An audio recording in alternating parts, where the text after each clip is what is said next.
Welcome back.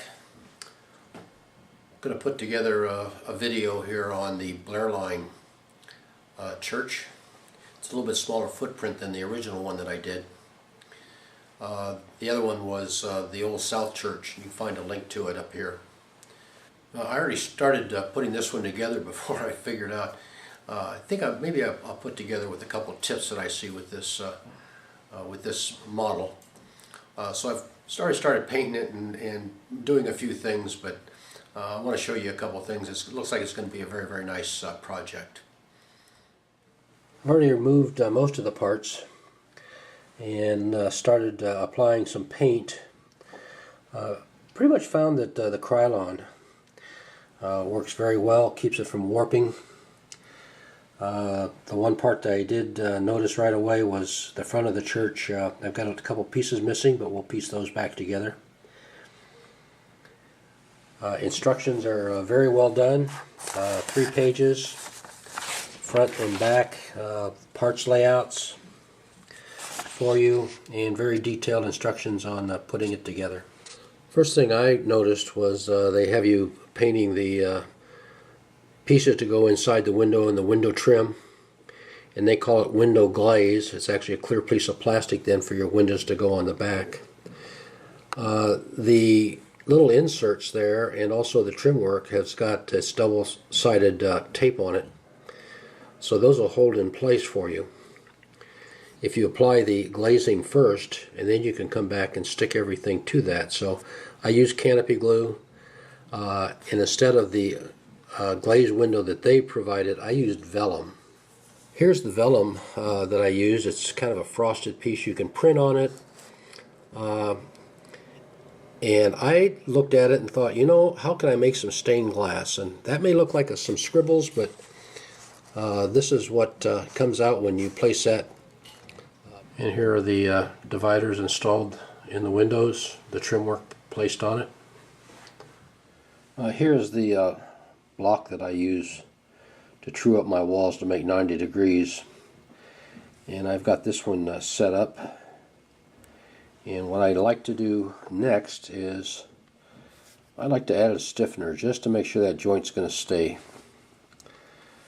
and to hold that in place while that is setting, I've got a nether block plastic here. I did it up on my 3D printer that I can put that in the corner and hold it at a 90-degree angles while that stiffener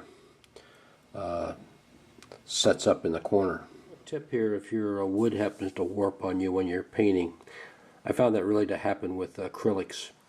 The water content in it has a tendency to warp the wood. I used Krylon on this one. It doesn't warp it as bad, but this piece did warp quite a bit. 3/32 basswood is what I use for the corner bracing. Lay a couple strips on there, take a heavy object and place it on there and just let that dry. That'll cure that problem. Make it a lot easier for when you get ready for your next assembly on that item. Okay, a little more on the Blair line church. It's come along quite well. Getting ready to install the roof. The one problem that I can see that sometimes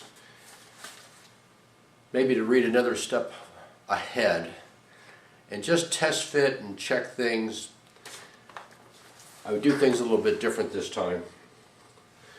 They actually tell you to get this far, and then the roof pieces start to be installed.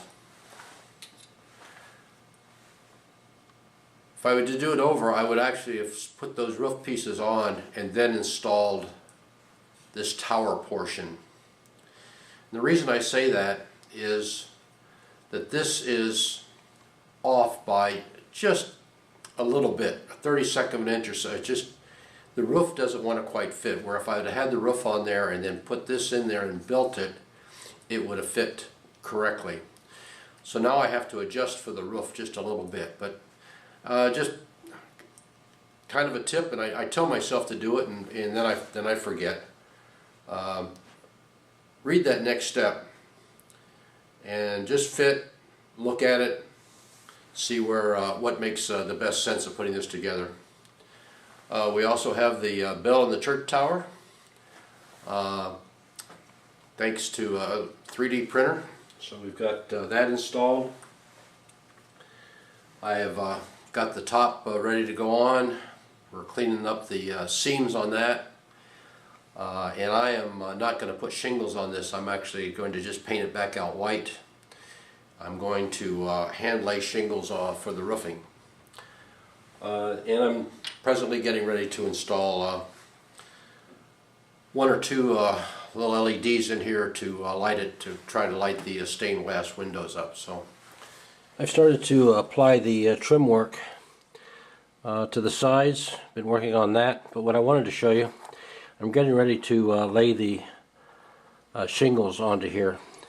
And what I do is I go along with a straight edge and actually draw parallel lines across here, just so as I lay the shingles on there, I can make sure I keep a straight line as I lay those on the roof. The shingles are being applied, and I wanted to show you that I take a black felt marker and just darken the edge, just in case any of the splits in the shingle kind of show through. It'll use that darkened edge there. Okay, we've got the shingles completed on the church.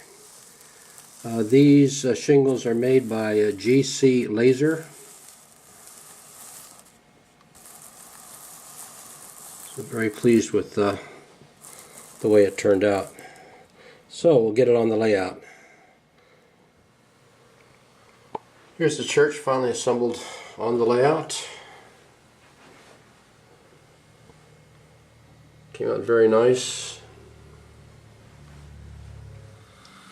Okay, hopefully I've given you some tips on the Blair line. Church kit was very, very well done. I did find one little discrepancy there. I'm going to try to write them a letter or contact them on the internet about one part that's kind of, to me, laser cut incorrect. But it's a good kit. We enjoyed putting that together. So if you have any comments, please leave them below, especially how to keep cats off the train layout, and we'll work on that one. But thank you very much for watching. Hopefully we'll see you back here again next time, and have a great day.